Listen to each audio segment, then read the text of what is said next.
Here's how your feet should look if you're looking straight down at them. It's about 30 degrees. So here would be about 45 degrees. It's a little bit too wide. You want to bring them in just a tiny bit from there. Next, put your hands together, squat down, use your elbows to shove your knees out wide and hold it. You want to be low enough so the crease in your hip is slightly lower than the top of your kneecap. I'm not quite low enough there, but I'll get lower when the bar's on my back. Notice my back angle is fairly horizontal. My eyes are looking down at the floor because that keeps my neck neutral.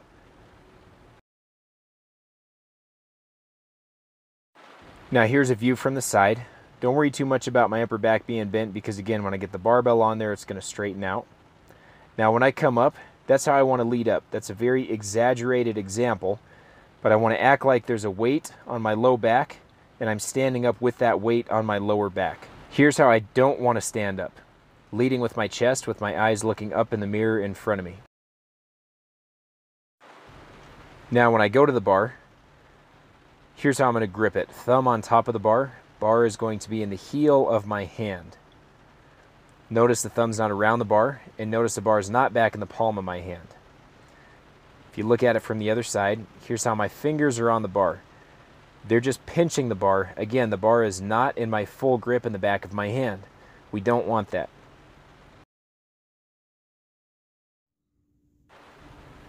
Now where the bar is going to sit on my back is going to be lower than you're probably accustomed to in a squat. I want to feel around the top of my shoulder. This is my shoulder blade. That's called the spine of my scapula. There's a ridge. I want to go just underneath that ridge on my rear delt. And you can see the muscle come out. That's going to create a shelf for the bar.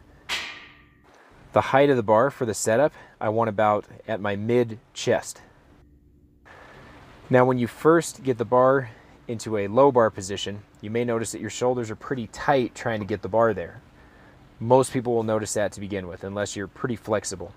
So here's a good way of warming up to get under the bar. Just keep going under it. Go about as far as you can until you get pretty tight, and then come out of it. Go back under it. Come out of it again. And as I get loosened up, I want to move my hands in a little closer together. That's going to allow me to get into a nice tight position. Now notice how my wrists are straight when I'm getting under the bar. I want to keep my wrists straight. Move the hands in a little more and get nice and tight. Wrists straight. Bar just below the spine of the scapula. Here's another angle. You can see how low the bar is going. On my back, it's actually touching the top of my rear delts. I'm going to take a deep breath, stand up, take 2 steps back.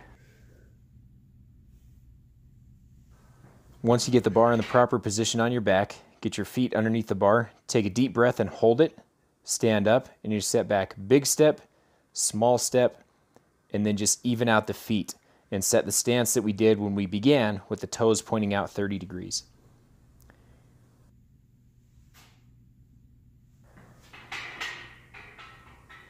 Take a big step, small step, even out the feet. Now, one of the distinctive characteristics of squatting with this method is you want to take a big breath and hold it, and you're going to keep your breath held the entire time you descend and come back up. Another distinctive feature is my back angle. Notice I'm pretty leaned over, so I'm reaching back with my hips about as far back as I can get them while staying mid-foot. I'm envisioning keeping the bar right over the middle of my foot. If I look at myself sideways, there I am at full depth. And then as I come up, I'm going to drive the hips up initially. Knees are going to stay in place and then come back. And then I'm going to stand all the way up. So remember to drive the low back and butt up. You can also say drive the hips up. Big breath and hold it. Get down to depth, drive the hips up, and then stand up all the way. If you look at my butt, it's going to come straight up in the air and then forward at the very top. It's not going to come forward first, right out of the bottom of the squat. I can almost think of reaching my butt back. Now here's what I want to avoid more so than anything. Lifting my eyes up, so lifting my chest up, which pushes my hips and knees forward, and then standing up out of the squat this way. That also will tend to put my weight forward onto my toes. That's called leading with your chest, and you want to avoid that, and here's why. This line represents my midfoot. Now look at how far my hips are back behind that line, and look at how relatively short my knees are in front of that line. That means I'm squatting more with my hips than my knees. Now, as soon as I lift up with my chest, all my weight shifts forward, and I'm going to be squatting more with my knees than my hips, so I lose my power, and I kind of wreck my knees in the process. And here's how you will see most people squat, and here's how you've likely been taught to squat, keeping your eyes up and your chest up. We want to avoid that. It's better not to squat that way for a lot of reasons. Here's an angle that shows me driving my knees out. Now, I want to squat with the knees out that way because I'm going to engage more muscles, my adductors and my external rotators.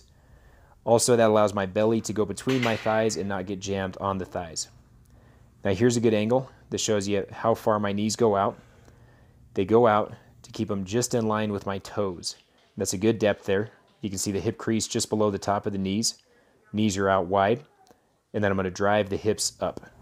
Here's a better angle on my knees going out. Now keep in mind, you want the knees going out, but you don't want them going out any farther than the toes. You want the knees directly over the toes. Now this is the upright. This is the hook.